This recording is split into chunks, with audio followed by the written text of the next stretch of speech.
मधुबन के बाबा,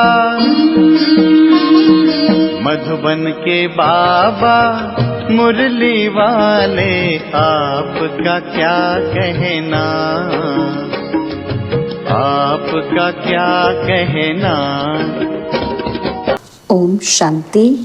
आज 15 अक्टूबर 2025 के साकार मधुर महावाक्य हैं। आज मीठे मीठे बाप दादा बोले, मीठे बच्चे,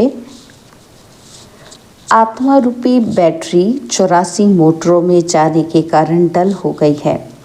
अब उसे याद की यात्रा से भरपूर करो। बाबा ने कहा, मीठे बच्चे, आत्मा रूपी बैटरी 84 मोटरों में जाने के कारण डल हो गई है। अब उसे याद की यात्रा से भरपूर करो। बाबा आज का प्रश्न पूछ रहे हैं कि बाबा किन बच्चों को बहुत बहुत भाग्यशाली समझते हैं। उत्तर में बाबा कहते, जिनके पास कोई झंझट नहीं है, जो निर्बंधन है, ऐसे बच्चों को बाबा कहते तुम बहुत बहुत भाग्यशाली हो। तुम याद में रहकर अपनी बैटरी फुल चार्ज कर सकते हो। अगर योग नहीं सिर्फ ज्ञान सुनाते तो तीर लग नहीं सकता। भल कोई कितना भी भपके से अपना अनुभव सुनाए, लेकिन खुद में धारणा नहीं तो दिल खाता रहेगा। ओम शांति। मीठे मीठे रूहानी बच्चों प्रति रूहानी बाप समझाते हैं। रूहानी बाप का नाम क्या है? शिव बाबा। वह है ही भगवान, बेहद का बाप। मनुष्य को कभी बेहद का बाप अथवा ईश्वर व भगवान नहीं कहा जा सकता। नाम भल बहुतों के शिव हैं, परंतु वह सब देहधारी हैं, इसलिए उनको भगवान नहीं कहा जा सकता। यह बाप बैठ बच्चों को समझाते हैं कि मैंने जिसमें प्रवेश किया है, उनका ये बहुत जन्मों के अंत का जन्म है। तुम बच्चों से कई पूछते हैं कि तुम इनको भगवान क्यों कहते हो। बाप पहले से ही समझाते हैं कि कोई भी स्थूल व सूक्ष्म देहधारी को भगवान नहीं कह सकते। सूक्ष्म देहधारी सूक्ष्म वतनवासी ही ठहरे, उन्हों को देवता कहा जाता है। ऊंच ते ऊंच है ही भगवान परम पिता, ऊंच ते ऊंच उनका नाम है। उनके रहने का स्थान पर ऊंचे ते ऊंचा परम धाम है। बाप सभी आत्माओं सहित वहाँ निवास करते हैं। बैठक भी ऊंच है। वास्तव में कोई बैठने की जगह नहीं है। जैसे स्टार कहीं बैठे हैं क्या? खड़े हैं ना। तो तुम आत्माएं भी अपनी ताकत से वहाँ खड़ी हो। ताकत ऐसी मिलती है जो वहाँ जाकर खड़े होते हैं। बाप का नाम ही है सर्वशक्तिवान, उनसे शक्ति मिलती है। आत्मा उसको याद करती है, बैटरी चार्ज हो जाती है। जैसे मोटर में बैटरी होती है, उसके ज़ोर से ही मोटर चलती है। बैटरी में करंट भरी हुई होती है और फिर चलते चलते वह खाली हो जाती है। फिर बैटरी मेन पावर से चार्ज कर मोटर में डालते हैं। वह होती है हद की बातें, और ये है बेहद की बात। तुम्हारी बैटरी तो 5000 वर्ष चलती है, चलते चलते फिर ढीली हो जाती है। मालूम पड़ता है कि एकदम खत्म नहीं होती, कुछ ना कुछ रहती है। जैसे टॉर्च में डिम हो जाती है ना, आत्मा तो है ही इस शरीर की बैटरी, यह भी डल हो जाती है। बैटरी इस शरीर से निकलती भी है, फिर दूसरी तीसरी मोटर में जाकर पड़ती है। 84 मोटरों में उनको डाला जाता है। तो अब बाप कहते हैं, तुम कितने डल हेड बुद्धि बन गए, पत्थर बुद्धि बन गए हो। अब फिर अपनी बैटरी को भरो। सिवाय बाप की याद के आत्मा कभी पवित्र नहीं हो सकती। एक ही सर्वशक्तिमान बाप है जिनसे योग लगाना है। बाप खुद अपना परिचय देते हैं कि मैं क्या हूँ, कैसा हूँ, कैसे तुम्हारी आत्मा की बैटरी डल हो जाती है। अब तुमको राय देता हूँ, मेरे को याद करो तो बैटरी सतो प्रधान फर्स्ट क्लास हो जाएगी। पवित्र बनने से आत्मा 24 कैरेट बन जाती है। अभी तो मुलम्मे के बन गए हो, ताकत बिल्कुल खत्म हो गई है, वह शोभा नहीं रही है। अब बाप तुम बच्चों को समझाते हैं, बच्चे मुख्य बात है योग में रहना, पवित्र बनना, नहीं तो बैटरी भरेगी ही नहीं, योग लगेगा ही नहीं। भल कुक्कड़ ज्ञानी तो बहुत है, ज्ञान भल देते हैं, परंतु वह अवस्था नहीं है।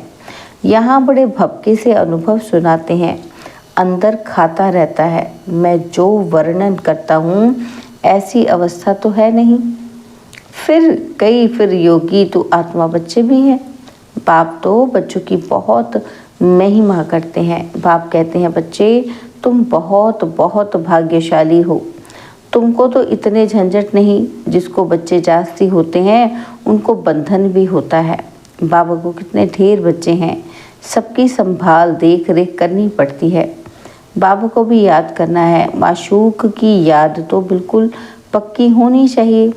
भक्ति मार्ग में तो तुम बाप को जितना याद करते हो, हे भगवान, पूजा भी पहले पहले उनकी करते हो, तो पहले निराकार भगवान की ही करते हैं। ऐसे नहीं कि उस समय तुम आत्म अभिमानी बनते हो। आत्म अभिमानी फिर पूजा थोड़ी करेंगे। बाप समझाते हैं, पहले पहले भक्ति शुरू होती है तो पहले एक बाप की पूजा करते हैं, एक ही शिव की पूजा करते हैं, यथा राजा रानी तथा प्रजा। ऊंचते ऊंच है ही भगवान, उनको ही याद करना है। दूसरे जो सब नीचे हैं, ब्रह्मा विष्णु शंकर को भी याद करने की दरकार नहीं है। ऊंचते ऊंच बाप को ही याद करना है। परंतु ड्रामा में पार्ट ऐसा है जो तुम नीचे उतरने के लिए बांधे हुए हो। बाप समझाते हैं, तुम कैसे नीचे उतरते हो। हर बात आदि से अंत तक, ऊपर से नीचे तक बाप समझाते हैं। भक्ति भी पहले सतो प्रधान फिर सतो रजो तमो होती है। अभी तुम फिर सतो प्रधान बन रहे हो, इसमें ही मेहनत है। पवित्र बनना है, अपने को देखना है कि माया कहीं धोखा तो नहीं देती है, मेरी क्रिमिनल आई तो नहीं बनती है, कोई पाप का ख्याल तो नहीं आता है। गायन है प्रजापिता ब्रह्मा, तो उनकी संतान ब्राह्मण ब्राह्मणियाँ भाई बहन ठहरे ना। तो यहाँ के ब्राह्मण लोग भी अपने को ब्रह्मा की औलाद कहलाते हैं। तुम भी ब्राह्मण भाई बहन हुए ना, तो फिर विकारी दृष्टि क्यों रखते हो। ब्राह्मणों को तुम अच्छी रीति दृष्टि दे सकते हो।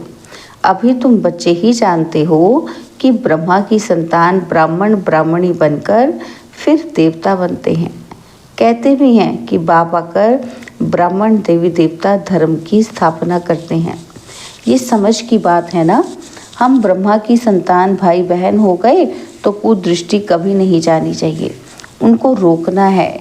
यह भी हमारी मीठी बहन है, वह लव रहना चाहिए। जैसे ब्लड कनेक्शन में लव रहता है, वह बदलकर रूहानी बन जाए। इसमें बहुत बहुत मेहनत है भी सहज याद। अपने को आत्मा समझ बाप को याद करना है, विकार की दृष्टि नहीं रख सकते। बाबा ने समझाया है कि ये आंखें बहुत धोखा देने वाली हैं, उनको बदलना है। हम आत्मा हैं, अभी तो हम शिव बाबा के बच्चे हैं, एडॉप्ट किए हुए भाई बहन हैं। हम अपने को बीके कहलाते हैं। चलन में फ़र्क तो रहता है ना। टीचर्स का काम है क्लास में सबसे पूछना, तुम समझते हो कि हमारी भाई बहन की दृष्टि रहती है या कुछ चंचलता चलती है। सच्चे बाप के आगे सच ना बताना, झूठ बोला तो बहुत दंड पड़ जाएगा। कोर्ट में कसम उठाते हैं ना, तो सच्चे ईश्वर बाप के आगे सच कहेंगे। सच्चे बाप का बच्चा भी सच्चा होगा। बाप ट्रुथ है ना, वह सत्य ही बतलाते हैं, बाकी सब हैं गपोड़े। श्री श्री 108 अपने को कहलाते हैं। वास्तव में यह तो माला है ना जो सिमरते हैं। यह भी जानते नहीं कि हम क्यों सिमरते हैं। बौद्धियों की भी माला, क्रिश्चियन की भी माला होती है। हर एक अपने ढंग से माला फेरते हैं। तुम बच्चों को अब ज्ञान मिला हुआ है। बोलो, 108 की जो माला है उसमें ऊपर में फूल तो निराकार है, उनको ही सब याद करते हैं। उनकी याद से ही हम स्वर्ग की पटरानी अर्थात महारानी बनते हैं। नर से नारायण, नारी से लक्ष्मी बनना, यह है सूर्यवंशी। मखमल की पटरानी बनना फिर खादी की हो जाती है। तो ऐसी ऐसी पॉइंट्स बुद्धि में रख फिर समझाना चाहिए, फिर तुम्हारा नाम बहुत बाला हो जाएगा। बात करने में शेरनी बनो। तुम शिव शक्ति सेना हो ना, अनेक प्रकार की सेनाएं हैं ना, तो वहाँ भी तुम जाकर देखो क्या सिखलाते हैं। लाखों मनुष्य जाते हैं, बाबा ने समझाया है। क्रिमिनल आई बहुत धोखा देने वाली है। अपनी अवस्था का वर्णन करना चाहिए, अनुभव सुनाना चाहिए कि हम घर में कैसे रहते हैं, अवस्था पर क्या असर पड़ता है। डायरी रखो कि कितना समय इस अवस्था में रहता हूँ। बाप समझाते हैं और रुस्तम से माया भी रुस्तम होकर लड़ती है। युद्ध का मैदान है ना, तो माया बड़ी बलवान है। माया अर्थात 5 विकार। धन को संपत्ति कहा जाता है। जिसके पास जास्ती संपत्ति होती है, अजामिल भी जास्ती वह बनते हैं। बाप कहते हैं पहले पहले तुम वेश्याओं को तो बचाओ, तो फिर अपनी एसोसिएशन बनाएंगी। हमको तो बाप से वर्षा लेना है। बाप कहते हैं मैं तुमको शिवालय का मालिक बनाने आया हूँ। यह अंतिम जन्म है। वेश्याओं को समझाना चाहिए, तुम्हारे नाम के कारण भारत की इतनी आबरू गई है। अब बाप आए हैं शिवालय में ले चलने, हम श्रीमत पर आए हैं तुम्हारे पास। अभी तुम विश्व की मालिक बन जाओ, भारत का नाम बाला करो हमारे मुआफिक। हम भी बाप को याद करने से पवित्र बन रहे हैं। तुम भी यह एक जन्म छीछी काम छोड़ दो। रहम तो करना है ना, फिर तुम्हारा नाम बाला बहुत हो जाएगा। कहेंगे इनमें तो ऐसी ताकत है जो ऐसा गंदा धंधा इनसे छुड़ा दिया। सबकी एसोसिएशन है, तुम अपनी एसोसिएशन बनाकर गवर्नमेंट से जो मदद चाहे ले सकती हो। तो अब ऐसे छीछी जिन्होंने भारत का नाम बदनाम किया है, उन्हों की सेवा करो। तुम्हारी भी यूनियन बहुत पक्की चाहिए, जो 10-12 आपस में मिलकर जाए, समझाए। माताएं भी अच्छी हों। कोई नया युगल हो, बोलो हम पवित्र रहते हैं। पवित्र रहने से ही विश्व के मालिक बनते हैं, तो क्यों नहीं पवित्र बनेंगे। सारा झुंड का झुंड जाए। बड़ी नम्रता से जाकर कहना है कि हम आपको परमपिता परमात्मा का पैगाम देने आए हैं। अब विनाश सामने खड़ा है। बाप कहते हैं मैं सबका उद्धार करने आया हूँ। तुम भी यह एक जन्म विकार में मत जाओ।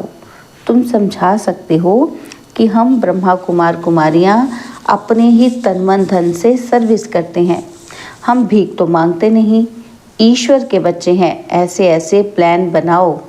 ऐसे नहीं कि तुम मदद नहीं कर सकते हो। ऐसा काम करो जिसमें वाह वाह हो। हजारों मदद देने वाले निकल आएंगे। यह अपना संगठन बनाओ। मुख्य को चुनो, सेमिनार करो। बच्चों को संभालने वाले तो बहुत निकल सकते हैं। तुम ईश्वरीय सर्विस में लग जाओ। ऐसी फ्राक दिल होनी चाहिए जो झट सर्विस पर निकल पड़े। एक तरफ यह सर्विस और दूसरी बात गीता की। इन बातों को मिलकर उठाओ। तुम पढ़ते ही हो ये लक्ष्मी नारायण बनने के लिए, तो यहाँ तुम बच्चों का आपस में मतभेद नहीं रहना चाहिए। अगर कोई बात बाप से छिपाते हो, सच नहीं बताते हो, तो भी अपना नुकसान करते हो और ही 100 गुना पाप चढ़ जाता है। अच्छा, मीठे मीठे सिकिलदे बच्चों प्रति माता पिता बाप दादा का याद प्यार और गुड मॉर्निंग। रूहानी बाप की रूहानी बच्चों को नमस्ते। हम रूहानी बच्चों की रूहानी बाप दादाजी को दिलवा जान सिकवा प्रेम से नमस्ते। ओम शांति। प्यारे बाबा, मीठे बाबा, मेरे बाबा, शुक्रिया बाबा, शुक्रिया बाबा, शुक्रिया। धारणा के लिए मुख्य सार है। पहला पॉइंट है, हम मीठे बाप के बच्चे हैं। आपस में मीठे बहन भाई होकर रहना है। कभी भी विकार की दृष्टि नहीं रखनी है। दृष्टि में कोई भी चंचलता हो तो रूहानी सर्जन को सच बताना है। और सेकंड पॉइंट, कभी भी आपस में मतभेद में नहीं आना है। फ्राक दिल बन सर्विस करनी है। अपने तन मन धन से बहुत बहुत नम्रता से सेवा कर सबको बाप का परिचय देना है। बाबा ने आज हमें वरदान दिया, हर कर्म चरित्र के रूप में गायन योग्य बनाने वाले महान आत्मा भव। हर कर्म चरित्र के रूप में गायन योग्य बनाने वाले महान आत्मा भव। महान आत्मा वह है जिसका हर संकल्प, हर कर्म महान हो। एक भी संकल्प साधारण व व्यर्थ ना हो। कोई भी कर्म साधारण व बगैर अर्थ ना हो। कर्मेंद्रियों द्वारा जो भी कर्म हो वह अर्थ सहित हो। समय भी महान कार्य में सफल होता रहे, तब हर चरित्र गायन योग्य होगा। महान आत्माओं का ही यादगार हर्षित मूर्त, आकर्षण मूर्त और अव्यक्त मूर्त के रूप में है। स्लोगन है, मान की इच्छा छोड़ स्वमान में टिक जाओ तो मान परछाई के समान पीछे आएगा। मान की इच्छा छोड़ स्वमान में टिक जाओ तो मान परछाई के समान पीछे आएगा। बाबा के अव्यक्त इशारे, स्वयं और सर्व के प्रति मनसा द्वारा योग की शक्तियों का प्रयोग करो। बाबा कहते कोई भी स्थूल कार्य करते हुए मनसा द्वारा वाइब्रेशन फैलाने की सेवा करो। जैसे कोई बिजनेसमैन है तो स्वप्न में भी अपना बिजनेस देखता है, तो ऐसे आपका काम है विश्व कल्याण करना। यही आपका ऑक्यूपेशन है। इस ऑक्यूपेशन को स्मृति में रख सदा सेवा में बिजी रहो। यदि सेवा का फल मिल जाए तो माया जीत सहज बन जाएंगे। इसलिए जब भी बुद्धि को फुर्सत मिले तो सेवा में जुट जाओ। अच्छा, ओम शांति।